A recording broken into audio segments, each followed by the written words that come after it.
Everybody, thanks for checking out the Chris Gethard Show podcast. That's really cool that you're checking this out.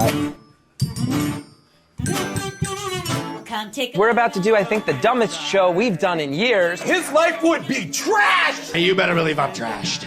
We are scrappy trash people. What's the point of this show? I just turned it on. We've always been with this show. We've always been trash people. We will always be trash people. True. This doesn't feel real.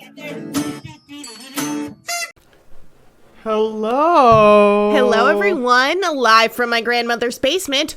We are the Trash People. I'm Emily Pineapple. And I'm Forrest, keeper of the Canon. And each week, we talk about something that is in some way related to Planet Scum. That's right, your only Twitch-based comedy network with Chris Gethard. Stephen Purple pointing out there are two colors behind us this week. There are two colors. True. They're the classic villain colors of purple and green. This should have been purple. Because that's green behind the purple. I don't think we have purple behind the green. One. We should get that. It's a failure on our part. It is a failure on our part. And thank you for tolerating that failure. Thank you very much. Oh, welcome everyone. Welcome Premel and Alice and Straine and Broke Physics and one BBBBR and I love it. It's demi-bisexual lighting. Black is a valid color too, though. Here for black lights. Why don't we have black lights? Because we only have hue bulbs, which don't do that. That's ridiculous! Why did we buy lights that can be any color and not black lights, though? Good question. Like, why would they make lights that do this? Straine, you were playing in a giant mud pit? For 5 days. For 5 days? What? But welcome, everyone. We're so excited to have you here. Today, we are doing another trivia episode. And this time, it's a little bit broader. It's Planet Scum trivia and comedy trivia. Wow. Comedy, the history of comedy, of which I only know from watching The Marvelous Ms. Maisel. Yes, which we watched pretty much all of in like 3 days. Pretty Connor much. Ratliff steals every scene that he's in because he is just so good. He is freaking amazing. He is in the 3rd season. Yes, Marvelous Mrs. Maisel. Mrs. Maisel, yes. That's not we don't use Mrs. in California. I have never heard all my Mrs. teachers were Ms. Yeah, they were all Ms. And then sometimes we would be called Mrs. because we were young. Right. So it'd be like Mrs. Block. And I thought that Mrs. meant you were a child. Mrs. Pineapple. Mrs. Pineapple, thank you. Now that everyone knows my last name, they can look me up more easily, because it would be very difficult before. One BBBR points out Ms. is appropriate for everyone, which I think is the big reason why we got that. We used that primarily. It works. It's good. And Alice Forever Cemetery's high school teacher emphasized the importance of Ms. while Miss implies single. Yes, exactly. Oh. That's the whole thing. That was so the you Miss. Say Ms., which sounds exactly the fucking same as Miss. Miss was single, Mrs. was married, and Ms. was my status isn't determined by my connection to a man. Ms. But that's the thing. You don't really hear the Z sound because it sounds like the S sound. Alice says her mortgage insurance calls her a single woman, never married. I love it. Let's see what's up for this week. While we let the room fill out for some trivia. That's right. If you know things about the history of comedy, you will have an edge on me. So let's check out our vibes for the week. We're going to be using the incredible spread by Ada, our resident witch, and these glorious tarot cards. That's right, they are upside down, and they were designed by the fantastic Stephen Premmel, who's in this very chat room. That's right, Premmel is here in this very chat audience, in this very chat. Friends, this is the card that talks about your overall for the week. Do we need to wake up? No, that was the laundry is done.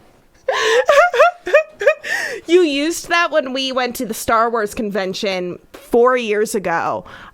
So I still have horrible memories of just waking up at 4 a.m. in Florida to that noise. And it will never leave me. I forgot that was the wake-up alarm at Celebration Orlando. Yep. Florida. Our place wasn't very close to the convention center. No, it was not. And friends, this is your overview of the week. Wow. That's right. It's Steve Harvey, the man who is also the tower, who is also getting his crown blown off. Look at his hands. Look at his hands. So that's really interesting. As our overview of the week, it seems like either we are going to be knocked off our mountain or we are going to be dealing with people who should get fucking knocked off their mountain, but that we can't knock off their mountain because everything sucks. Holly Gucci with a question. What kind of tarot is this? What kind of tarot is this? This is Planet Scum Tarot. Tarot Deck. Oh, whoa. By Stephen Premmel. By Stephen Premmel, our very own.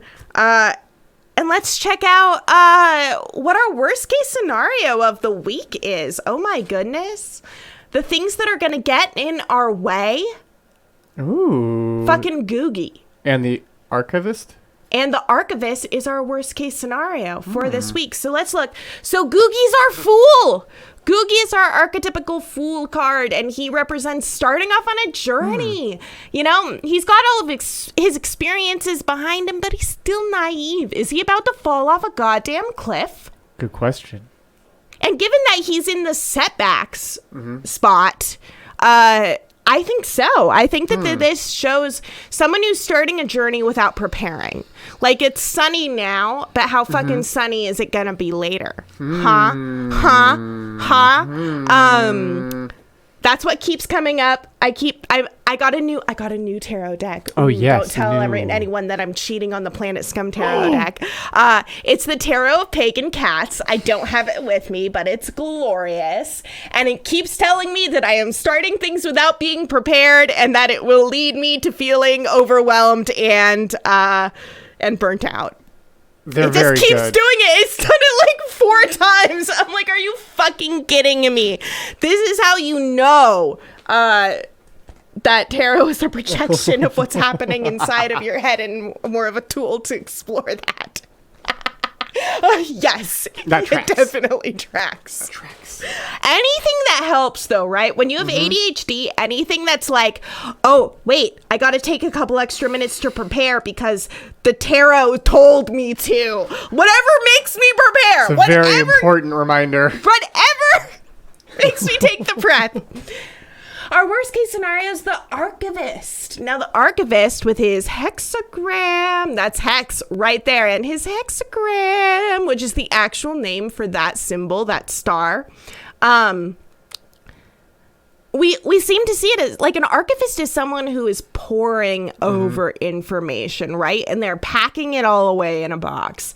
And so in this position of, like, a worst case scenario for this week, it's not that bad if we consider it as, like, the worst case scenarios we're going to have to learn from this week. We're going to have to take these experiences, sort of take what's good for us and put them in the box, you know? So that's what's in the box. That's what's in the box. Your experiences. Life experience. This week.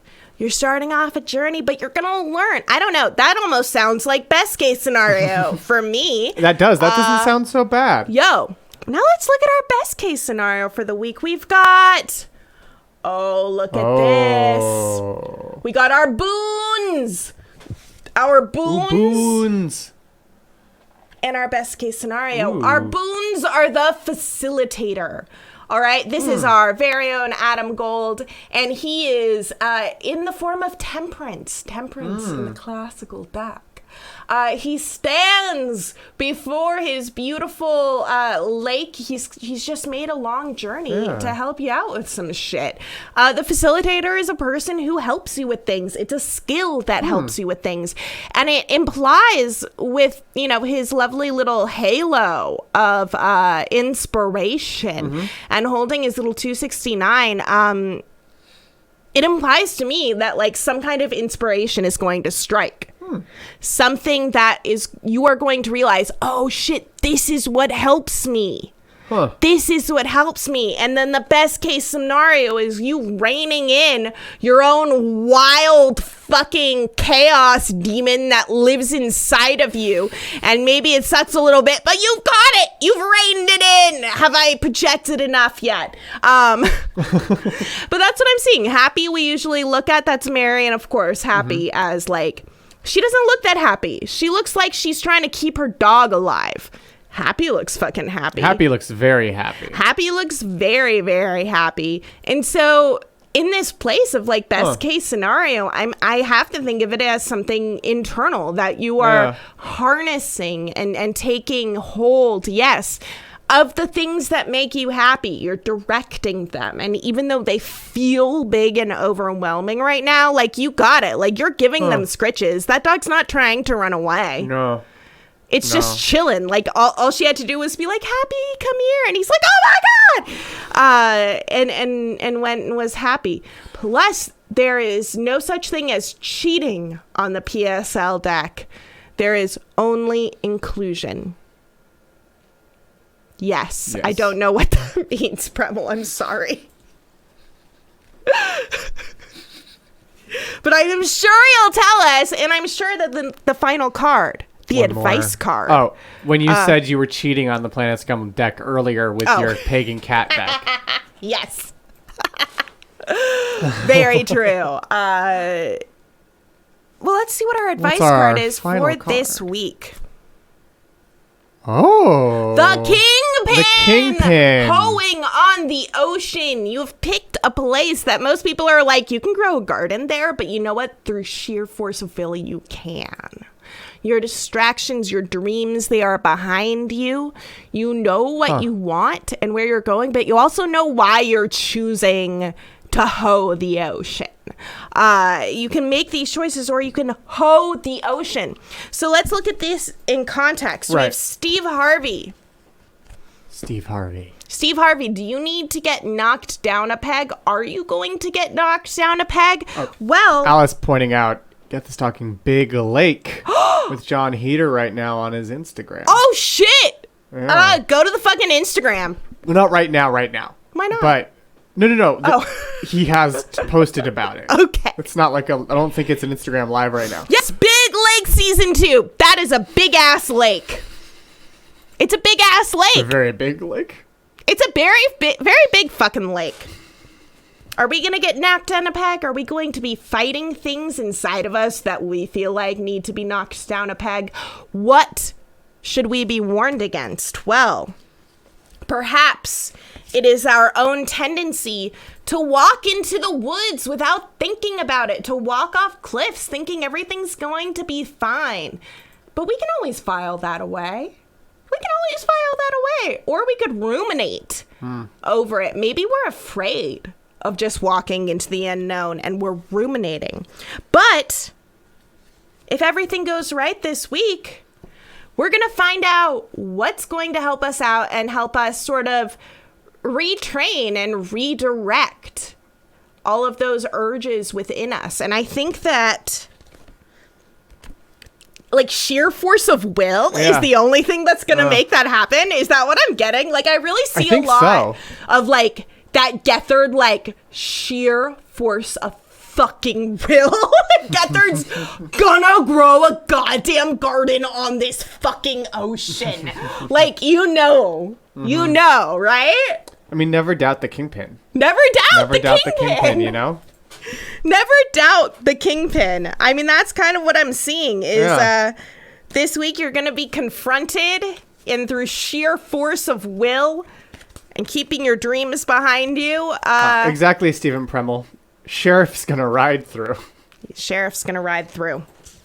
So I hope you all enjoyed that lovely little reading.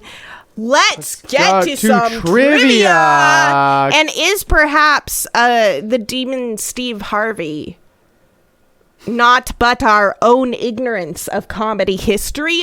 Whoa. Also, speaking of Steve Harvey, I encourage everyone to watch the video that has been going around Twitter this week, where the WB stars of the 90s were all dancing together on the WB backlot, and you can see Steve Harvey, retro era Harvey, dancing in the backlot, and it's very fun. So that code is, of course, 805-6023. Go to Kahoot.it or use the Kahoot app. And, of course, a key thing to remember if you're playing Kahoot today is it's not just about getting the answer right. It's about getting it right quickly, because the quicker you answer, the higher you score. I thought you were going to say it's about learning interesting facts, because we talked about that. Yeah. There's an ACAB section of this trivia. That didn't actually come out together for this week, but that will be the case for Are some of the questions ACAB questions? There's a couple ACAB questions, but it's not like a big chunk, you know? Well, because I'm like, what are the elements of comedy history? That's a key. And a big one is ACAB. A big one is That's fuckers getting part arrested. of it. There's a key part of it, and that comes up.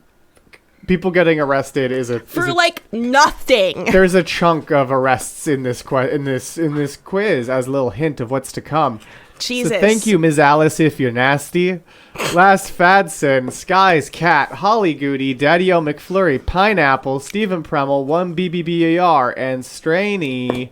Forrest, I just realized why I actually have to go get the cat. Why? Everyone keeps signing up. Yeah, go get the cat. Keep signing up. So everyone sign up for this Kahoot. We have 9 people playing. Some of you who are watching haven't joined yet. We're going to give you a little bit more time to join. We didn't have to show off our cat in his new sweater? No, I was suggesting that I didn't think the cat... In his new sweater? Welcome, this is Ish. Welcome, Bootleg Bart. Look at the I was sweater. suggesting the cat might not make his way in naturally. Okay. So we gave the cat a haircut this week. Because we found a big old tick on him. We found a big engorged tick on him. So we had to find if he had friggin' Lyme disease. Doesn't seem like he does. But of course, that made him very cold. Yes. So he gets to sleep on a heating pad, and he gets a sweater, which he hasn't taken off. Yeah, he hasn't removed the sweater at all. He hasn't removed the sweater. He's like, why? Why? Why did you get me up? And now he looks like either a lion or a Dr. Seuss creature. Gatsby's tick has joined. Tick has Doofus joined. Clon. So we got the little palm on right? his tail is adorable. I agree. He's like, no, fuck you. And yes, Strainy pointing out, we're in the Bay Area, the only place in our region that is not 5 million degrees. Yes. It's been a nice 60 degrees. Oh, no, dude. The Bay Area itself has been a bazillion degrees. It's just San Francisco specifically said no to heating up. Like, excuse me, do you know how many tech companies we have here? And next week, same deal. Bay Area's going to heat up. San Francisco's going to say cool. Excuse me, have you seen our giant Salesforce phallus that you can see from every part of the city? We don't do extreme heat. I'm going to, just because I think I need to show how little Emily is exaggerating about what the Salesforce phallus tower looks like. My cousins from Chicago came in and were like, so Linda, my aunt, like, what's with the phallus? Yeah. And this is what it looks like. Check out our phallus. Look at it. But yeah, Alice pointing out. Never say San Francisco's not into pegging. The 3 blocks between Union Street and Powell Street are very hot between those stations. Yes. That is true. There are lots of microclimates where it is still hot. Mm-hmm. It's not in the city itself, but there is our giant We're actually in one of them, phallus. but we're in a basement, so it doesn't matter. Boing! Says Holly Goody. Stephen Premmel pointing out, if they trim the bushes at the base, it'll look taller. Which is a very good point about our uncircumcised skyscraper towering above the city of San Francisco. You know, when my bubby said that she came here from Chicago and there was no Jewish section of the city, so I guess they weren't eating kosher anymore, I didn't realize that it went that far. And Doofus Clan has a terrible story about getting dim sum at the oldest dim sum restaurant in San Francisco with 2 Salesforce engineers. That sounds Good point, fucking rough. Alice. If that's the dick, does that mean Ocean Beach is the head and the Presidio is the beard? Good question. And is the Bay Bridge a line of pee? Also a good question. And because that would imply that the financial district is the taint, which I'm in favor of. But you know what? Almost everyone's in the cahoot, so I think it's time, as we let that realization sink in. You know, our train of learning things on this stream will continue. We learned what's San Francisco's taint. Now let's learn about comedy and Planet Scum in our cahoot. The Tenderloin is the Tenderloin. Yeah, you're right. But here's our multi-select for our first question. Which of the Chris Gethard Show cast members have appeared on The Marvelous Mrs. Maisel? David Blovband, Murph Meyer, Connor Ratliff, and or Chris Gethard himself. This is a multi-select question, so there's probably multiple answers. You can see here on old TV, much like the TV seen on The Marvelous Mrs. Maisel. You know the answer because we just watched. I do know the answer. But I don't know if everyone here will know the answer. Answers. Perhaps. Because it's a multi-select. Can you have it say multi-select when there's only one answer? I don't know. Haven't checked into that yet. Probably. You probably can. 12 people have answered. We had, I think, 14 players. So lock your answers in, because the quicker you answer, the higher you score, is, of course, a key tenet of Kahoot. Does that mean partial credit? Good question. Oh. I believe it does. It does. It means that you get, well, not partial. You get a full correct answer credit for each correct answer. Fucking everyone got it. And y'all got it. It is, in fact, David Blovband and Connor Ratliff. Connor Ratliff plays a quirky camp employee named Chester on 5 episodes, and David Blovband plays a record store employee named Virgil on 4 episods. What were we going to say about Jen Kirkman? How she's a story consultant? Yeah, she's a story consultant. She's a story consultant, and you might recognize Jen Kirkman from a lot of things, including her appearance on the George Lucas talk show. Let's see who you'll recognize from the top of the leaderboard. Oh, it's Doofus Clon, Ms. Alice If You're Nasty in second place, Bootleg Bart in third, Catsby's Tick in fourth, and Strain rounds out the leaderboard in fifth. Emily, how are you doing in the I am in seventh place, and Stephen Premmel, I'm only 30 points behind you. I'm coming for you. Well, and Premmel is tied. It's tied. So, a lot of you rivaling for fifth place. As we go to our next question. Question number 2. Riley plays What the Golf on Googie Morning, but who developed What the Golf? What? House, Tri-Band, Humongous Entertainment, or Nintendo? What? What? What? What is this question? Who developed What the Golf? It's mentioned in many tweets. But every time Riley plays What the Golf, the tweet that goes out mentions it. I feel like you've also said it every single time, because I remember you being like, I've said it because I think it's a very, I think it's a very interesting fact about the company behind it. But yeah, all of these are real developers. House does Entitled Goose Game. Do they also do What the Golf? Good question. Humongous Entertainment also did Pajama Sam. Do they also do What the Golf? What's Good Pajama question. Sam? It was an adventure game series as a kid where a child goes into like a dream realm and like solves puzzles. They also did Putt Putt with who is a talking car. Backyard Sports, which has someone who has been determined to be the strongest character in video game history based on his stats, who's a small boy named Pablo. But I guessed, and I was right. It's House, and Tri-Band is a Danish team that specializes in making comedy games. That's right. Humongous also did Freddy the Fish, Putt Putt, Spy Fox. They did a bunch of things. And Nintendo, of course, is Mario. But let's see who got that correct. It's Tri-Band. Oh, Strain has shot up into first place. Miss Alice If You're Nasty in second. Doofus Clown in third. 1BBBR in fourth. And last, Fadson in fifth. I'm only 12 points behind you, last Fadson. Yippee, Strain A. Yippee indeed. And Stephen Premmel is 12 points behind Catsby's Tick. Let's see if Strain A's streak continues with question number 3, which is topical with what came up earlier. Chris Gethard took over the lead role of Big Lake after which actor left the project? Is that John Heder, Horatio Sands, Andy Samberg, or Chris Parnell? Seen here is, of course, a Big Lake. Wow.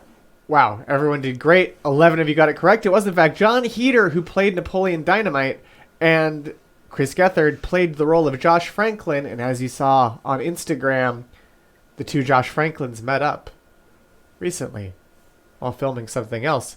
Stephen Premmel says that Stephen Premmel has a very tangential connection to John Heder and his identical twin.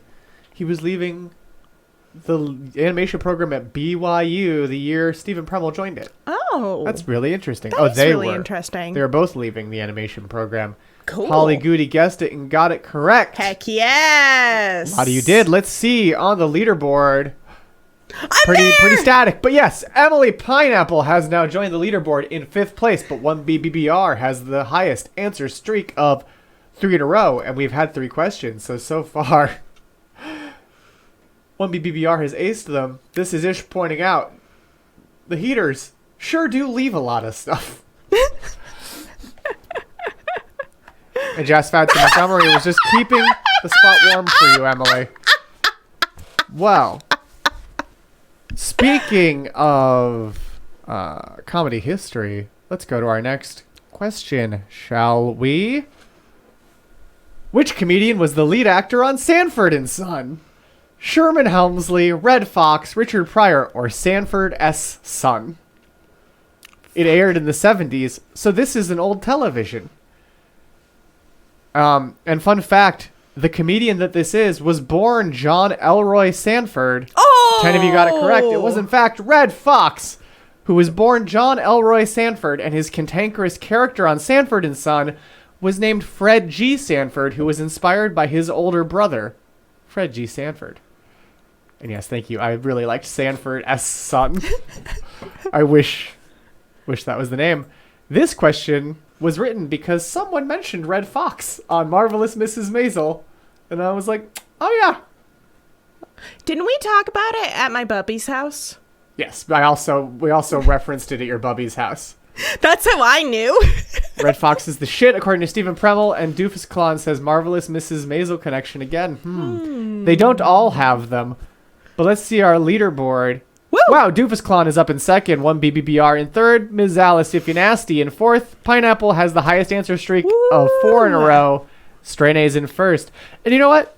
Speaking of Marvelous Mrs. Maisel connections, this shouldn't be a multi-select. This shouldn't be a multi-select. So someone's about to get bonus points. Connor Ratliff played Chester on the Marvelous Mrs. Maisel. Who plays the titular comedian and some other lady? Lauren Graham, Alex Borstein, Rachel Brosnahan, and or Melissa McCarthy. One of these is a real actress. Well, they're all real actresses, but one of them plays the Marvelous Mrs. Maisel. Again. And one of them, Forrest just picked. One of them, I guess, accidentally clicked on while setting the correct answers. Oh, I was right. I thought you would accidentally hit her. So Rachel Brosnahan is the correct answer. I think that what it is I was going to re-edit this as which of these are on the Marvelous Mrs. Maisel and forgot to correct the question. So that's my bad. Alex Borstein plays her manager, Susie, on Marvelous Mrs. Maisel. Lauren Graham and Melissa McCarthy were stars of creator Amy Sherman Palladino's previous show, Gilmore Girls. Wait, Alex Borstein was the original Suki? No. Maybe originally, but Melissa McCarthy played Suki on Gilmore Girls. So I was Alex Borstein... Really? Oh, Alex Borstein was on the pilot. In the pilot! Was Suki in the pilot of Gilmore Girls. That's very interesting, That is really Steven. interesting. That's a super different Suki, Yeah, too. that would be a very different... Well, I mean, depending on how She has played range. it, but true. But they had to reshoot and Alex Borstein couldn't join the series. That's interesting. Well, let's see who got it correct or guessed the wrong answer I clicked. Oh, dear. Pineapple is now in first place. This has never happened before. I agree, Alice. Forever Cemetery. I want to see Alex Borstein play Suki on True Blood also. Well, this is it. The hit answer streak of 5 in a row. What? Yeah, I don't know what happened here. I mean, we've been watching a lot of this show, so I suppose. No. Which did you answer? Did you answer Alex Borstein or Rachel Brosnahan? I answered Rachel Brosnahan because we were looking up if she was actually Jewish. So I remembered her name. Okay. And then I guess Alex Borstein. You assumed if I was going to click someone because I thought that she was the person who played Rory on Gilmore Girls. No, that's Alexis Bledel. You would have put that. That's Alexis Bledel. So I got it right, but you know what? for a really wrong reason. Let's escape my shame by going to the next question, which is a multi-select correctly. Which of these movies have Riley and David Blovband watched together on Googie Morning? Is it The Sweet House of Horrors, 1989, Beavis and Butthead Do America, 1996, Repo Man, 1984, and or Batman the Movie, 1966? Which of these...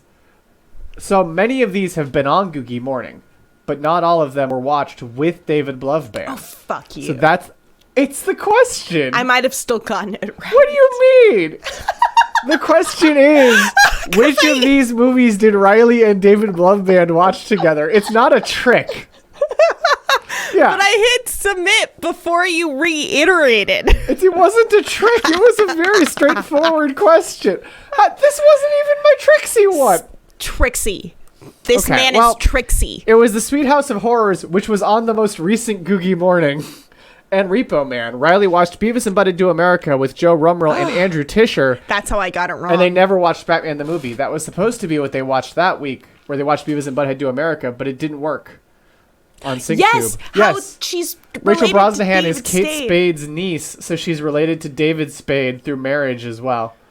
And yeah, I agree. That was an amazing part. I'm so glad that Blovband's reaction made it to the weekly recap that week.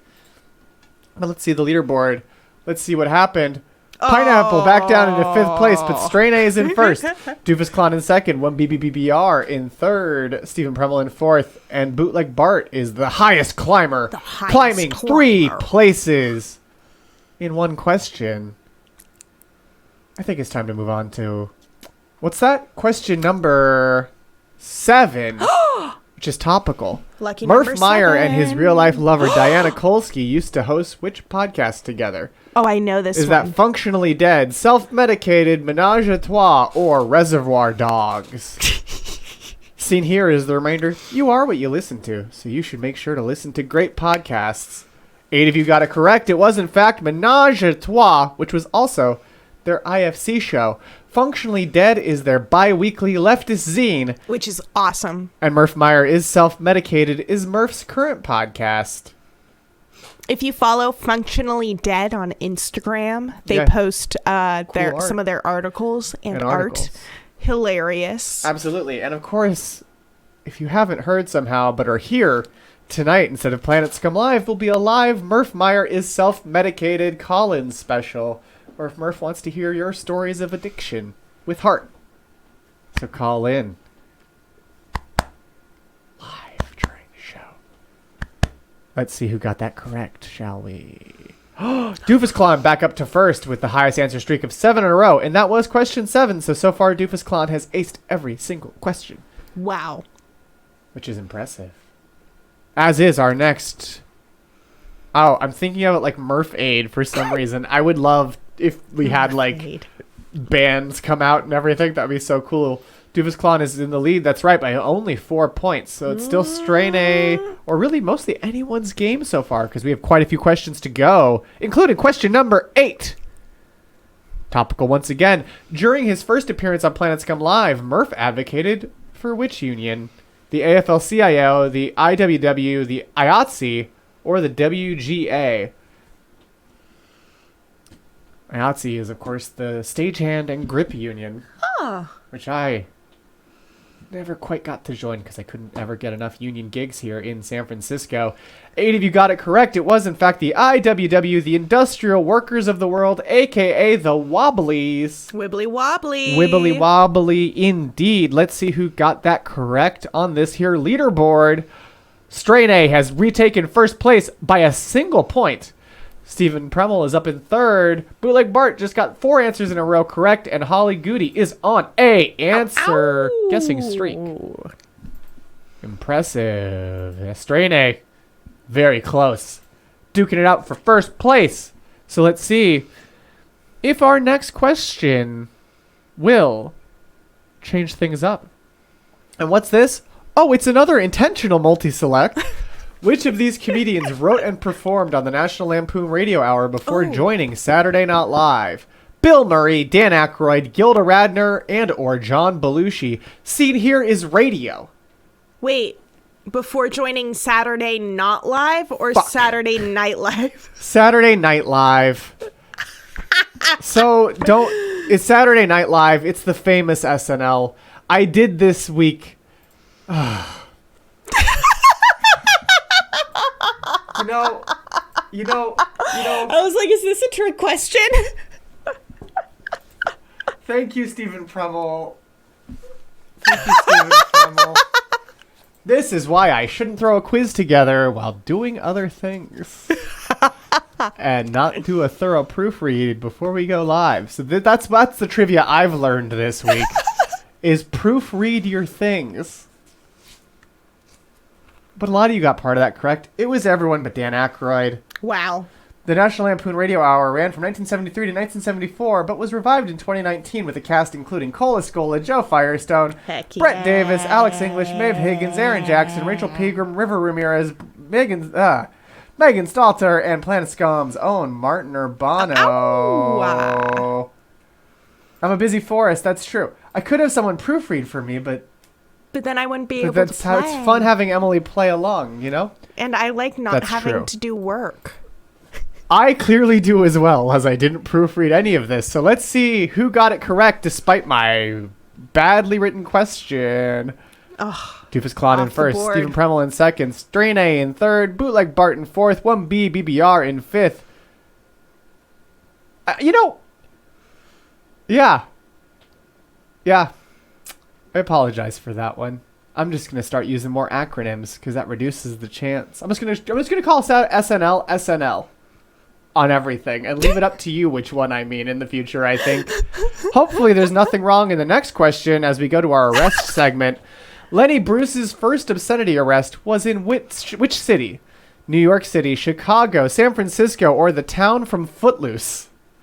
I think I know this one. I think we talked about it. We did talk about it. 1BBBR is guessing. Premmel thinks he missed this one. When you think about the two of us being like, oh, that's a special... That's right! Yes, 5 of you got it correct. It was, in fact, San Francisco.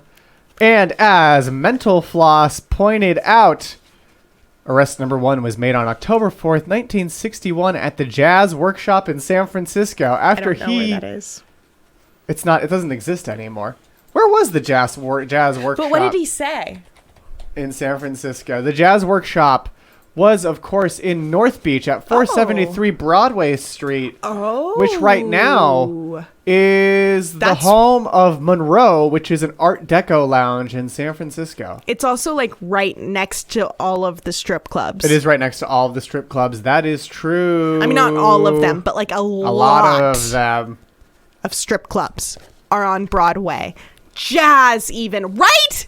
Right? What did he say to get arrested? What did he say to get arrested? Yeah. Do you not remember? No. Oh.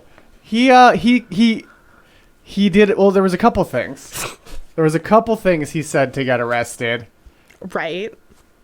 The first is he said the word, and I quote, cocksucker. Oh, yeah, you didn't want to say that. And then I realized I was being silly. And then he also did a bit called to as a preposition, come as a verb. And that got him arrested, which then got him all up on the police's radar. But speaking of being on the radar, let's see who's on the leaderboard. In first place, still Doofus Clown, but Pineapple is back on the board in 5th place. But that's not our only Lenny Bruce arrest-related question. No, we have a next one, which is... Which future comedian was arrested along with Lenny Bruce at a 1961 show in Los Angeles where Lenny Bruce was arrested for saying schmuck because it means penis? What future comedian? Yes, at the time they were not a comedian. Oh, but they were arrested. They were arrested at the show, but were not yet a comedian. Was that Rodney Dangerfield, George Carlin, Don Rickles, or Del Close? Oh, fuck. Apparently, schmuck means penis. I learned it through doing research for this question. Yeah, schmuck means penis. It's George Carlin! Damn. Cops ID'd the entire audience, and George Carlin told them he, quote, didn't believe in government IDs, so they took him off. Lenny Bruce, of course, famous character from The Marvelous Mrs. Maisel, who was also a real person. And Amy Sherman Palladino knew his mom. Yes, and then in 1972, Carlin got arrested in Milwaukee for doing his dirty words bit. God. Carlin is a legend. I agree, which is why there's a whole bunch of Carlin stuff at the Comedy Museum, which I really want to go to. But let's see the leaderboard. Oh, Strain Egg going to visit second place here on the leaderboard. This is Ish is back with an answer streak of 3 correct in a row. Doofus Clown is in first at 1 BBBBR. Rounds out the leaderboard in 5th place. So this now... is Ish. Oh, they got the answer streak. Yes, they have the answer streak. So let's check out the leaderboard. We are on the leaderboard. Let's just go to our next question, huh? Answer question 12. As of July 4th, 2021, when I wrote this, Saturday Not Live, correctly, Saturday Not Live this time, has screened how many episodes of Chris Gethard Presents? Is it 2, 4, 5, or 69? It would be very funny if I had done the Saturday Night Live has aired how many episodes of Chris Gethard Presents and had 0 as the joke answer. But that requires a level of detail I'm clearly not bringing to this game. Doofus Clown, I think I did the same as you. Nope, it's 5. Oh, shit! It's 5. Yeah, Stephen Prummel's correct. It's 5 and a 555. Planet Scum has aired CGP 101, The Great Night Show, CGP 102, Fetch, CGP 103, Coochie Creek, CGP 105, The Call-In Shows, and CGP 308, Little Green Guys. But of course, this weekend, that's about to change as we air a double bill of both Enchanted Pumices back-to-back. Wow. That was announced last night during Mary Houlihan's painting party. That's right, a double bill. It ain't your daddy's double feature. Let's see who got that correct. That was a tricky one because it was a very recent change. 1BBBR up in 3rd place. Congratulations, 1BBBR with lucky number 5. As we go to our next question. Which Planet Scum host was a cast member on the rebooted National Lampoon Radio Hour? I said the answer earlier in this show. Is it Riley Soliner, Martin Urbano, Mary Houlihan, or Millie Tamarez? Seen here is a radio, one of the many devices you could listen to it on. 9 of you got it correct. It was, in fact, Martin Urbano of Who Wants to 69. Premel, you're going to be on Saturday Night Live. Yeah, you're going to be on Saturday Night Live as the last caller on the first Enchanted Pumice. I do love that I say Saturday Not Live so much more that when I was typing it out, it just came out as Saturday Not Live, not Saturday Night Live. But 1BBBR has a streak of 3 correct answers in a row. Yeah. But Doofus Clown is holding on to first place. Let's see if that continues in our next question, which is what? Another multi-select on purpose this time.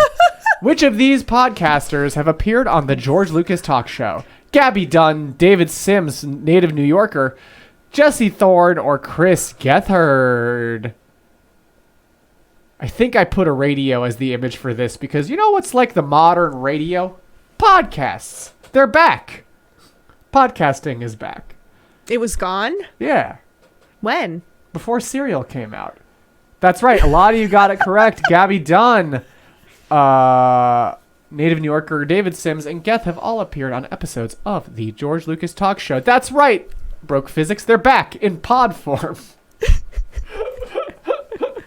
Let's see which of you got that correct. 11 of you knew Chris Gethard had been on.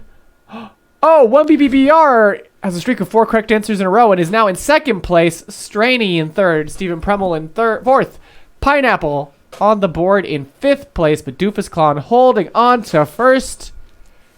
As we go to... What? It gave you no points.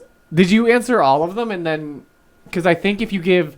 That is a thing I don't... Okay, you got 3 right. That is a thing I don't love about multi-selects. Is if you get one correct answer, it invalidates your partial answers. Like the ones you did answer correct. Yeah, if you miss one, you miss the whole question. Which feels like that's not... I think it does that because otherwise you could just answer them all correct on any multi-select. Oh. Which would then like make it, you know... Yeah, it would defeat the entire point of having a multi-select. So it like encourages you to play conservatively and only answer the ones you know are correct. I don't love that, but I get why they do that, you know? This is the first ridiculous thing Kahoot has ever done. Yes, this is the only time that they've ever been ridiculous at all. But you know what's not ridiculous at all? Our next question, which is no ridiculous. As he declared on True TV, the Beast Masturbator is on the front lines for which soda? Is it Squirt, Sprite, Fanta, or Faygo?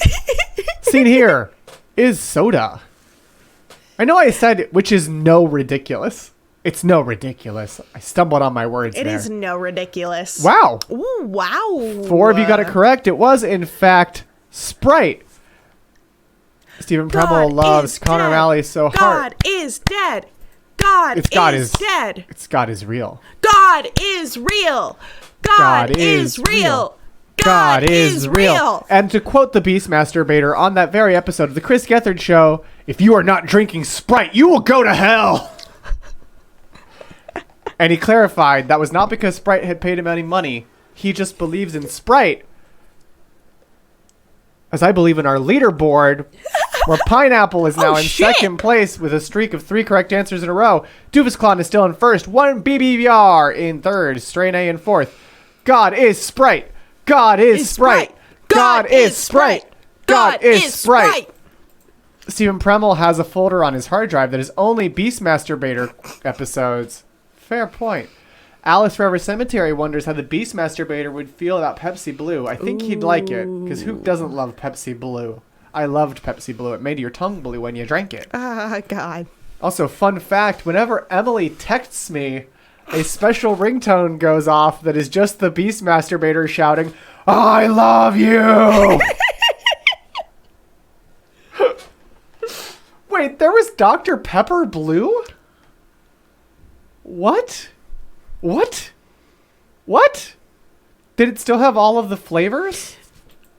I mean, that makes sense. That was peak. That was the first peak, I think, for soda that changes the color of your tongue. And now we're in the nostalgic resurgence of it, which I love. Oh, God. Crystal Pepsi. Yeah, I agree, Bootleg Bart. I agree.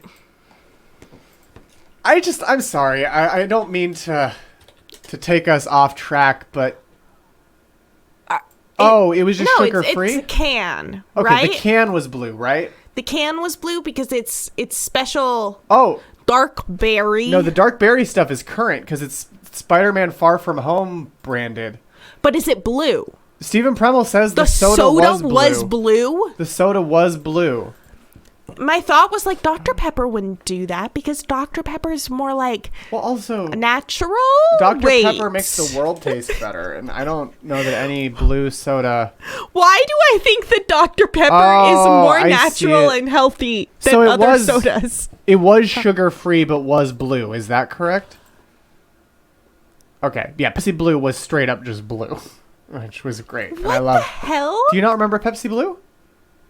I remember. I do not. I was not allowed to drink sodas at that time. Really? Okay. Well, then I don't know why I'm surprised by that, but I'm just gonna show you. I'm gonna show the world Pepsi Blue. Yeah, exactly, Alice. 23 flavors that are roughly cherry-ish. Yeah. So here's Pepsi Blue, with great new tribal tattoo, which is the thing that perfectly dates what era that this logo was from. And like it looks like what if the WWE was a soda. And yeah, they brought it back, but without the with different branding, for not everyone needs that exact branding, but I do. Oh, it was Dr. Pepper Red Fusion. Were they red? Yes. Ugh. Oh, Alice pointing out that Alice has... Alice, why do you have that much Coke and Pepsi? Why not? So here it is. Oh, you have Dr. Pepper too, though. So Alice just sent me an image to share with everyone, which is a fridge full... Oh, that's the wrong one, but you know what? I'll just copy and paste it there. This is Alice's fridge full of Pepsi Blue. But also Dr. Pepper and Diet Dr. Pepper. Diet Dr. Pepper. But see, this is the new branding for Pepsi Blue, which I think just is lacking that certain je ne sais quoi of the early 2000s. Does it turn you blue? It turns your tongue blue. That's horrifying. I agree. Alice is a legend. I totally agree. And the Pepsi Blue is for Alice. Ooh, and there's LaCroix. I love LaCroix. I love LaCroix because I like water that wants to make sure it is innocent. Yeah, a 20 ounce of Pepsi Blue has 169% of your daily value of sugars, which I would say is 100 and nice. I didn't know that there was a minimum amount of sugar I needed. No, it's a max. I mean, I think it's a good point. But you know what I also didn't know? No, I knew this, but it's our next question. I knew the answer. You know a lot of things. Multi-select time on purpose again. Which of these members of the Improv and Sketch Team Astronomy Club have appeared on the George Lucas Talk Show? Keisha Zoller, Monique Moses, James III, or Shatain Bowen? Which of these have appeared on the George Lucas Talk Show? And remember, if you get any wrong, you get all of them wrong. I only know one of them that is for sure wrong. Okay. So I chose all of the other ones. Okay, good question. Oh, shoot, I might be wrong. LaCroix, Wisconsin is a weird place if anyone wants to visit. Is that where it's from? Where it's from? Do they send these from Wisconsin? There's Keisha Zoller and James III. Keisha appeared on episode 23 of the George Lucas Talk Show, Pretend It's a Scythy.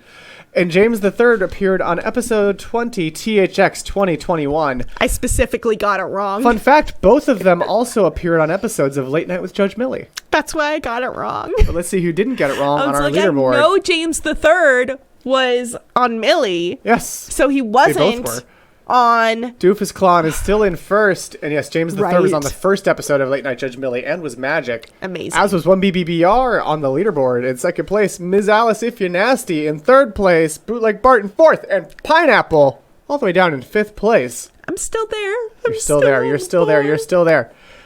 And I think you'll actually know our next question. Ooh. So let's get to it.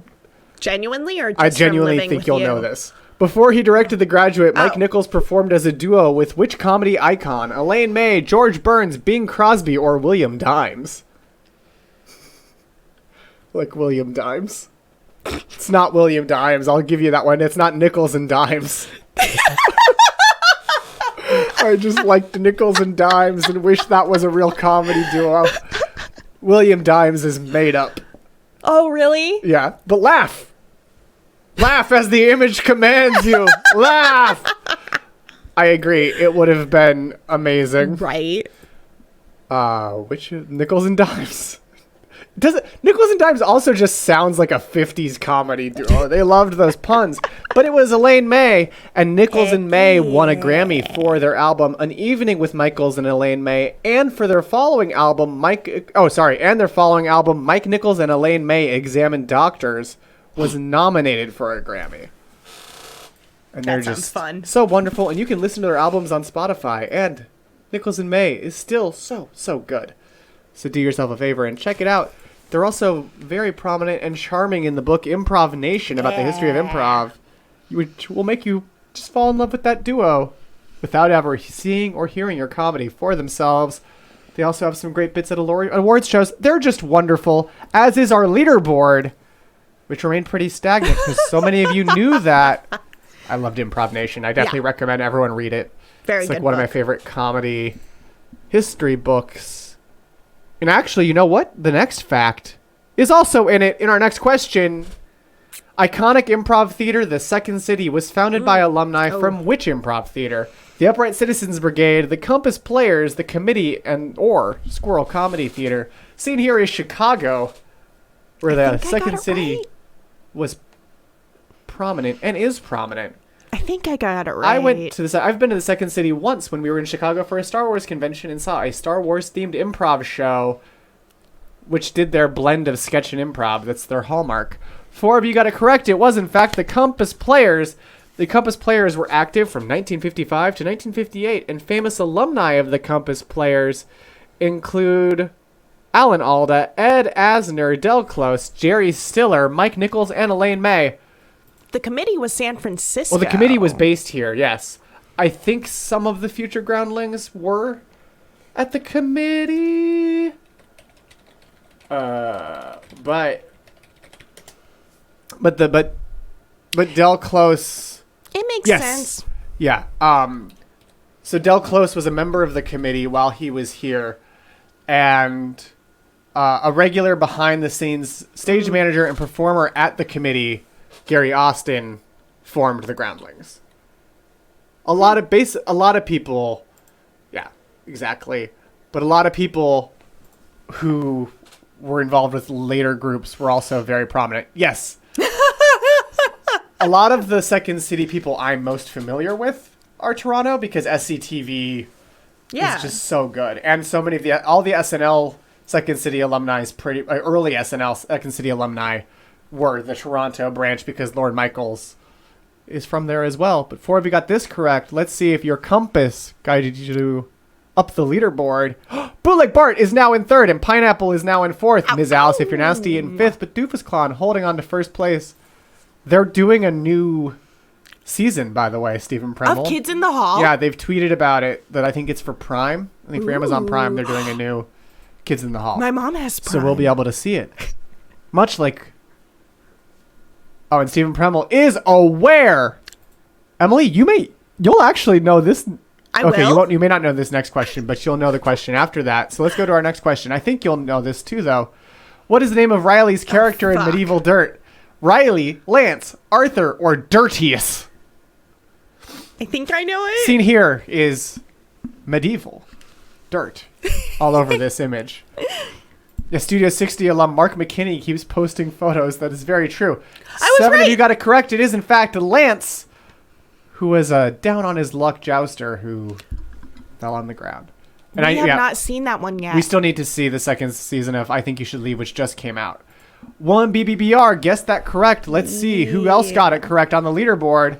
Pineapple stayed in 4th, but Straine back in 5th place. 1 BBBR in 2nd, and Doofus Clown in 1st. How are you feeling as we go to our last question? You know, I think it's still anyone's game. It is still anyone's game because the quicker you answer, the higher you score. And I really want to rewatch the Auntie Donna. Oh, the Auntie Donna is Netflix thing is so good. Auntie Donna's kind of Auntie like... Donna. I love Auntie It's Donna. like there's a spectrum that goes from Bo Burnham's Inside to Auntie Donna. Yeah. That's not the Auntie spectrum. Donna's Big Ol' House of Fun. That's not the spectrum I thought you were going to set up, but I do kind of agree because there's the like in terms of like the seriousness. batshittery of the music. The Ellen sketch is one of my favorite comedy things I've ever seen from them on Big Ol' House of Fun.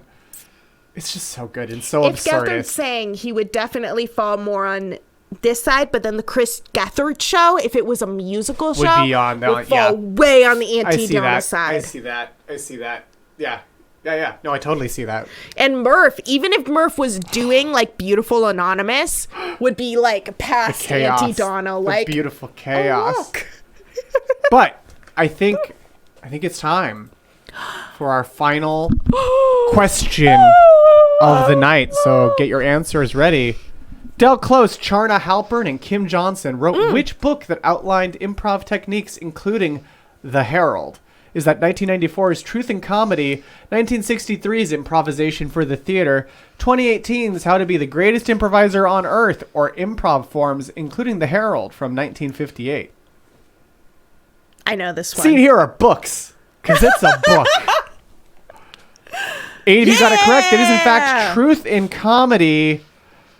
I would recommend it. It's old, Dell and Charna are, questionable. But that's the book is really good, and I really enjoyed it. Doofus Clown says, when me and my friends were obnoxious high school improvisers doing long form, we worshiped truth in comedy. Yeah, that makes sense. Yep. Improvisation for the Theater was written by Viola Spolin, who created the theater games that are like the foundation of so much of improv. And theater. Modern theater in general. American theater.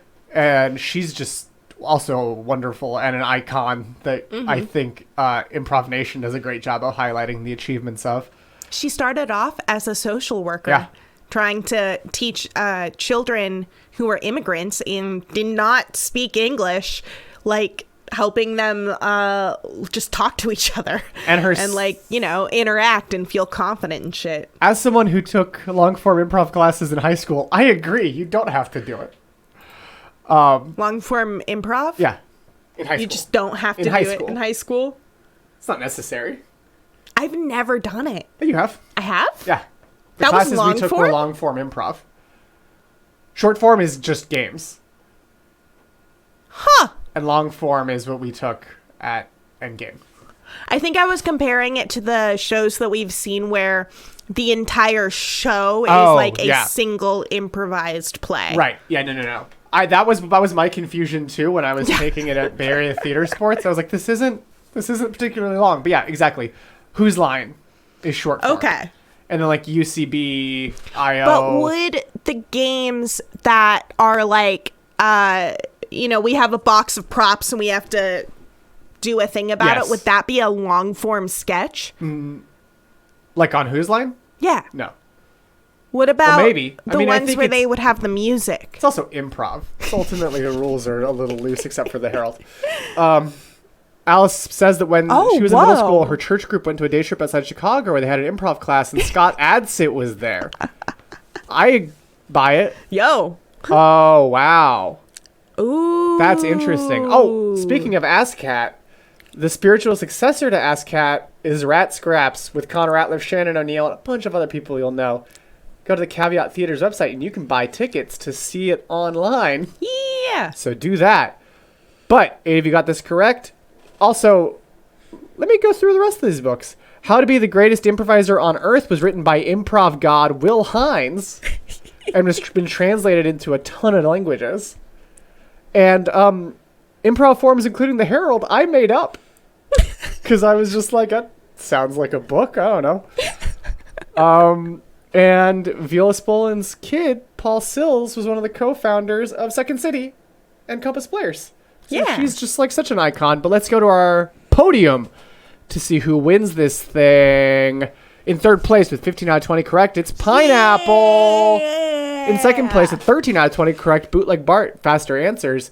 And in first place with 15 out of 20 correct, it is in fact Doofus Clown. Doofus Clown. And in fourth and fifth place, it's Strain A and 1BBBR. Congratulations to all our winners. And thank you to everyone who played Planet Scum and Comedy Trivia. This is sort of the format our trivia will be doing more because I started having trouble coming up with a good Planet Scum trivia based on a year of shows. One singular a singular year and I guess a year and change now. But it was tricky to write new questions every week about all that. Thank you so much, Forrest. Forrest. Thank you, Stephen Premel. Thank you, Bootleg Bart. Thank you, Strain A. Thank you, Alice Forever Cemetery. 1BBBR. I'm glad you got your favorite number. I'm glad you're good with fifth place. And Emily's energy makes it over the top good. Thank you, Stephen Premel. Thank you, Stephen Premel. Thank you so much, everyone, for joining us. This was hella fun. I hope you all learned something. I did. We also want to tell you about a couple of upcoming shows that you can check out.